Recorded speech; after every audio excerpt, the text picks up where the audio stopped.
பிரத்திகல்பிதகல்போயம் பிரத்யர்த்திகஜகேசரி வியாசதீர்த்த குருர்பூயா தஸ்மதிஷ்டார்த்த சித்தையே. அனைத்து நேயர்களுக்கும் ஜோதிஷ கஜகேசரி டாக்டர் ஆச்சாரியா ஹரீஷ் ராமனின் அன்பான வணக்கங்கள். நான் சொல்லக்கூடிய பலன்கள் எல்லாமே கோச்சாரத்தின் அடிப்படையில் சொல்லக்கூடிய கிரக நிலைகளை வைத்து சொல்லக்கூடிய பலன்கள் மட்டுமே. இது உங்கள் சுய ஜாதகங்களில் எக்ஸாக்டாக இருக்கா இல்லையான்னு தெரிஞ்சுக்கணும் அப்படின்னா நீங்கள் உங்களுடைய date of birth, time of birth and place of birth, உங்கள் பேர், இந்த 4 டீட்டெயில்ஸுமே கீழே தெரியக்கூடிய அந்த வாட்ஸ்அப் நம்பர்ஸ்க்கு அனுப்பிச்சி விட்டார் அப்படின்னா உங்களுடைய தசா புத்தி அந்தர சூக்ஷமங்கள் பார்த்துட்டு ஒரு டிகிரியுமே ஸ்புட்டம் போட்டு கணித்து அதுக்கப்புறம் தான் உங்களுடைய பலன்களை நம்ம துல்லியமாக சொல்ல முடியும்னு சொல்லலாம். அப்படி நீங்கள் தெரிஞ்சுக்கணும் அப்படின்னா அப்பாயின்மெண்ட் வாங்கிட்டு அதற்கான கட்டணத்தை செலுத்திவிட்டு நீங்கள் என்கிட்ட பேசலாம். ஆவணி மாத பலன்கள் ஆகஸ்ட் 17ஆம் தேதி முதல் செப்டம்பர் 17ஆம் தேதி வரை இருக்கக்கூடிய தமிழ் மாதம், அருமையான ஒரு மாதம். ஆவணி மாத பலன்களை இப்போ பார்க்க போகிறோம். ஆவணி மாதங்களில் என்னென்ன பண்டிகைகள் ரொம்ப முக்கியமான நாட்கள் இருக்குன்னு பார்க்கலாம். ஆகஸ்ட் 19ஆம் தேதி கோகுலாஷ்டமி, ஸ்ரீகிருஷ்ணர் ஜெயந்தி அப்படின்னு சொல்லுவோம். ஸ்ரீகிருஷ்ணர் அவதரித்த நாள். உங்கள் வீட்டில் குழந்தை பாக்கியம் இல்லை, ஆண் குழந்தை பாக்கியம் இல்லை அப்படின்னு ஃபீல் பண்ணிடலாம். ஸ்ரீகிருஷ்ணனுடைய சின்ன குட்டி சிலை, தவழ்ந்து போகிற மாதிரி ஒரு சிலை கிடைக்கும். அந்த சிலையை வச்சு ஒரு குட்டி வெள்ளி பாத்திரமோ இல்லை சாதாரண பாத்திரமாக இருந்தாலும் பரவாயில்ல. அதாவது எவர் சில்வர் யூஸ் பண்ணக்கூடாது. நார்மலான தட்டு, தாமிர தட்டு, இந்த மாதிரி விஷயங்கள் யூஸ் பண்ணலாம்.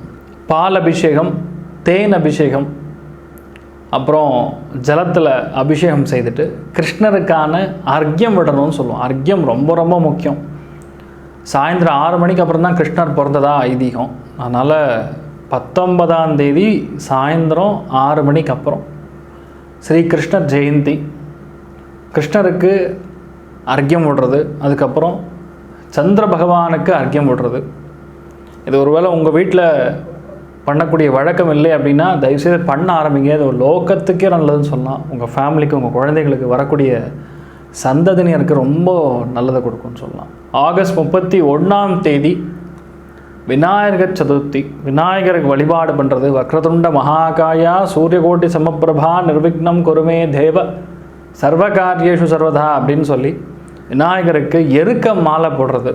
கொழுக்கட்டையை நைவேத்தியம் பண்ணி என்னென்ன பிரார்த்தனைகள் இருக்கோ அது எல்லாத்தையும் விநாயகருக்கு வைக்கும் பொழுது இந்த வருஷத்தில் அது பூர்த்தி ஆகும் அப்படிங்கிறது ஒரு ஐதீகம். அதனால் விநாயகருடைய அவதரித்த நாள், தொல்முக கடவுள் அவர். அதனால் அவரை நம்ம ஆரம்பிச்சிட்டோம் அப்படின்னா ஆட்டோமேட்டிக்காக எல்லா விதமான தடைகளும் அகலக்கூடிய ஒரு பாக்கியம் கிடைக்கும் கண்டிப்பாக. செப்டம்பர் 8ஆம் தேதி ஓணம் பண்டிகை. ஓணம் பண்டிகை பேசிக்கலாக மலையாள வாழ் நபர்களுக்கும், கேரளாவில் இருக்கிறவங்களுக்கும், தமிழ்நாட்டில் இருக்கக்கூடியும், அகில எல்லா இடத்துல இருக்கக்கூடிய மலையாளம் பேசக்கூடிய நபர்களுக்கும், தமிழ் இருக்கவங்களுக்கும் நிறைய பேர் கொண்டாடுறாங்க. மகாபலி சக்கரவர்த்தி மக்களை சந்திப்பதற்காக அவதரித்த ஒரு நாள்னு சொல்லலாம். இல்லை அவர் மக்களை பார்க்கணும் அப்படின்னு பிரயத்னப்பட்ட ஒரு நாள்னு சொல்லலாம். மகாபலி சக்கரவர்த்தி தேவகுலத்தை சார்ந்தவர், குருவுடைய அம்சம்.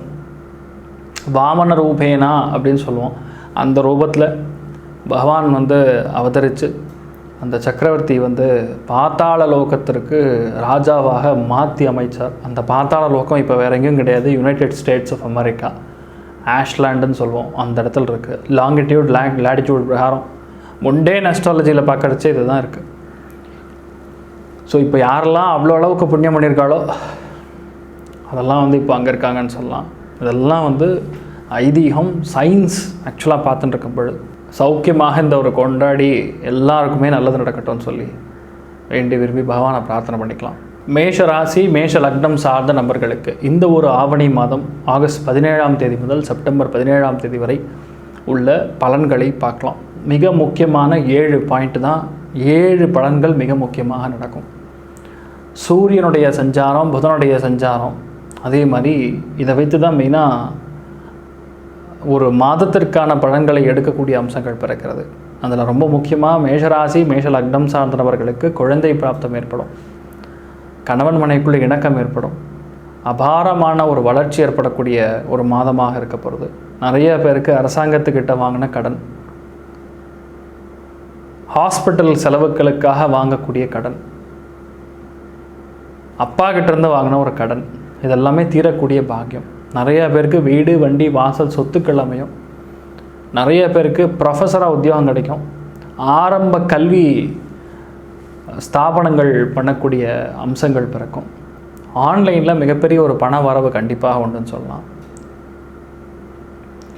அதுவும் புக்கு, டாக்குமெண்ட், எழுத்துப்பூர்வமான விஷயங்கள், அனலிட்டிக்கல் திங்கிங் சார்ந்த விஷயங்கள், ஆர்டிஃபிஷியல் இன்டெலிஜென்ஸு, ஹைப்பர் லூப்பு, அடுத்த அட்வான்ஸ்டு டெக்னாலஜிஸ், ட்ரோன் டெக்னாலஜிஸ், இந்த மாதிரி விஷயங்களெல்லாம் யாரெல்லாம் வேலை செஞ்சுருக்காளோ அவளுக்கெல்லாம் ரொம்ப யோகியமான பாவங்கள் சொல்லலாம்.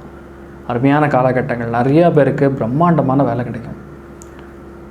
இளைய சகோதரன், சகோதரி மூலிமா பெரிய ஒரு பண வரவு ஒன்று வரும்னு சொல்லலாம். உங்களுக்கும் அவங்களுக்கும் சின்ன சின்ன கருத்து வேறுபாடுகளும் நடக்கக்கூடிய வாய்ப்புகள் இருக்குது. எதிர்பார்க்காம வரக்கூடிய லாபங்கள், முன்னேற்றங்கள் ரொம்ப அதிகமாக இருக்குன்னு சொல்லலாம். உங்கள் மாமா கிட்டேருந்து ஏதாவது பத்திரங்கள் வரும்னா இந்த காலகட்டங்கள் கண்டிப்பாக வரும். மனசில் அபாரமான தெம்பும் தைரியமும் வரும்னு சொல்லலாம். கிஃப்ட் கிடைக்கும், காதல் கைகூடும், அருமையான ஒரு கல்யாணம் நடப்பதற்கான வாய்ப்புகள் மேஷ ராசி, மேஷ லக்னம் சார்ந்த நபர்களுக்கு இருக்குன்னு சொல்லலாம். எல்லா விதத்துலையுமே ஆகஸ்ட் மாதத்தில், ஆவணி மாதத்தில் புதுசாக தொடங்கினாலாம் ரொம்ப ஜோராக இருக்கும்.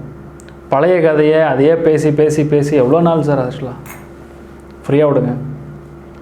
ஏன்னா மிக முக்கியமான பாவங்கள்லாம் நன்னா அமைஞ்சிருக்கு. அதாவது அகம் சார்ந்த பாவங்களை தொடர்பில் இருக்குன்னு சொல்லலாம். 1, 3, 5, 7, 9, 11 கூடிய பாவங்களில் நிறைய கிரகங்கள் உட்காந்துருக்கிறது.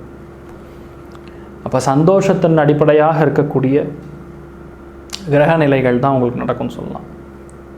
ஒரு முக்கியத்துவம் வாய்ந்த ஒரு கண்டிப்பாக இருக்கக்கூடிய ஒரு மாதமாக உங்களுக்கு இருக்கப்படுது. பெண்களுக்கு தாம்பத்திய உறவில் இருக்கக்கூடிய பிரச்சனைகள் நிவர்த்தியாகும். உடம்பு ஃபுல் ஃபிட்டாக இருப்பீங்க. யாராவது வெயிட் லூஸ் பண்ணணுன்னு ட்ரை பண்ணலைன்னா அதற்கான ஒரு வேலைகள்லாம் ஆரம்பிச்சிடலாம். கண்டிப்பாக வெயிட் லூஸ் பண்ணுவீங்க. மனசும் உடம்பும் புத்துணர்ச்சியாக இருக்கும். பயங்கர ஸ்ட்ராங்காக இருப்பீங்கன்னு சொல்லலாம். ஆண் குழந்தைகளுக்கு கவர்மெண்ட் வேலை கிடைக்கும். பேசிக்கலாக குழந்தைகளுக்கே கவர்மெண்ட் வேலை கிடைக்கும். நீட் தேர்வுகளுக்கு ப்ரிப்பேர் பண்ணிட்டு இருந்தீங்கன்னா அருமையான நீங்கள் எதிர்பார்க்கக்கூடிய ஒரு மெரிட் சீட் கிடைப்பதற்கான வாய்ப்புகள். இந்த கலந்தாய்வுகளெல்லாம் நீங்கள் எதிர்பார்க்குற பெட்டர் காலேஜே கிடைக்கும், கவர்மெண்ட் காலேஜே கிடைக்கும். மேனேஜ்மெண்ட் சீட்டு கிடைக்க வேண்டிய அவசியம் கிடையாது. எல்லாமே நல்லா இருக்குன்னு சொல்லலாம். திருமண வாய்ப்புகள் தள்ளி போயின்றதுன்னா அதுவும் டக்குன்னு நடுவேணும். அதனால் நல்ல விஷயங்கள் ஏராளமாக இருக்குன்னு சொல்லலாம். அஸ்வினி நட்சத்திரக்காரங்களுக்கு புதிய நண்பர்களுடைய தொடர்பு கிடைக்கும். பரணி நட்சத்திரக்காரர்களுக்கு பெரிய ஒரு வேலை கிடைப்பதற்கான வாய்ப்புகள். கணவன் மனைவிக்குள்ளே சின்ன சின்ன வாக்குவாதங்கள் வரக்கூடிய அம்சங்கள் இருக்குது, கவனமாக இருக்கணும். கிருத்திகை நட்சத்திரக்காரங்களுக்கு அப்பா வழி சொந்தங்கள், அவங்க மூலியமாக ஒரு நல்லது நடக்கும். ஒரு சில பேருக்கு வீடு, வண்டி, வாசல், சொத்துக்கள் அமைஞ்சு புதுசாக குடிபெயரக்கூடிய அம்சங்கள் கண்டிப்பாக பிறக்கிறதுன்னு சொல்லலாம். வீட்டுக்குள்ளே இருக்கக்கூடிய அந்த சந்தோஷம் பார்த்தோம்னா 100க்கு ஒரு 60%, பொருளாதார ஏற்றம் 100க்கு ஒரு 70% இருக்கிறது. நீங்கள் வழிபாடு செய்ய வேண்டிய தெய்வம் முருகப்பெருமான் வழிபாடு பெரிய அளவுக்கு வெற்றியை கொடுக்கும். ஸ்ரீ குபேரன் டிவியை பார்த்தமைக்கு நன்றிகள். மேலும் இது போன்ற தகவல்களை தெரிந்து கொள்ள ஸ்ரீ குபேரன் டிவியை சப்ஸ்கிரைப் செய்யுங்கள். மறக்காமல் பெல் ஐக்கானை கிளிக் செய்யுங்கள்.